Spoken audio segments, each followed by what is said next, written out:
कुल्लुश Usman series की नई किस्त को एक ऐसा शाहकार तस्वुर किया जा रहा है जो अब इस सीरीज की यादगार एक साथ में शुमार किया जाएगा। सीरीज ने दो बड़े तारीखी वाकयात पेश किए। गुंदोज़बे और निकोला ने सबको अलविदा किया और उधर एनिगोल पर लहराते काई परचम ने शायकीन का जोश दुगना कर दिया। सीरीज में अच्छे किरदार हों या फिर बुरे, जिनके साथ मदाहों ने वक्त गुजारा हो, उनके जाने पर उनकी कमी भी महसूस की जाती है। खैर, एक ही किस्त में दो बड़े किरदारों का खात्मा हुआ। दोनों को ही अलविदा कहने के लिए सीरीज ने जिन वाकयात का इंतखाब किया वो बेहतरीन थे, लेकिन ये सब अब माजी बनने वाला है क्योंकि सीरीज में नए दौर का आगाज होने जा रहा है। रोमानुस, जिसने उस्मान बे को धमकी दी थी कि वो अब शहंशाह की फौज के साथ उस्मान बे पर हमलावर होगा, शहंशाह एंड्रोनिकोस भी रोमानुस को फौज दे देगा, जिसके बाद उस्मान बे और बाज़ंतीनी सल्तनत के दरमियान बड़ी जंग देखने को मिल सकती है। लेकिन इस दफा रोमानुस का मुकाबला भी उस्मान बे से नहीं होगा, बल्कि एक रियासत के हुक्मरान सुल्तान उस्मान से होगा। जी हाँ, उस्मान बे एक ऐसी रियासत की बुनियाद रखने जा रहे हैं जिसके सामने कोई चीज नहीं टिक पाएगी।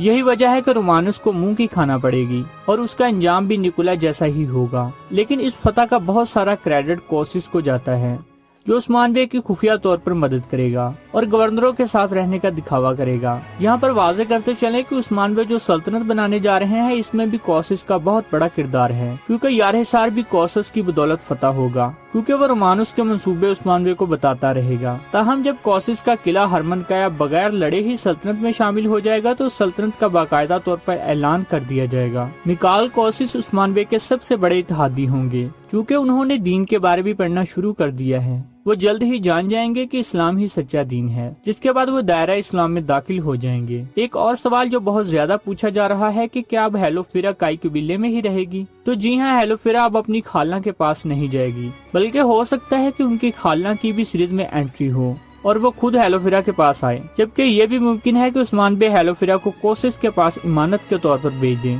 ताकि वहाँ पर उनकी शहजादियों की तरह परवरिश की जाए। चूँकि हेलोफिरा की मारी के साथ शक्ल भी मिलती है, इसलिए कोसिस उसे अपनी बहन के तौर पर कबूल करेगा और उसे वो सब फराहम करेगा जो वो मारी के लिए करता था। दोस्तों, उस्मान बे का निकोला की गर्दन उड़ाने का अंदाज कैसा था? कमेंट बॉक्स में जरूर बताएं और साथ ही साथ हमें ये भी बताएं कि आप कौन से मुल्क से कुल्लुश उस्मान सीरीज देख रहे हैं।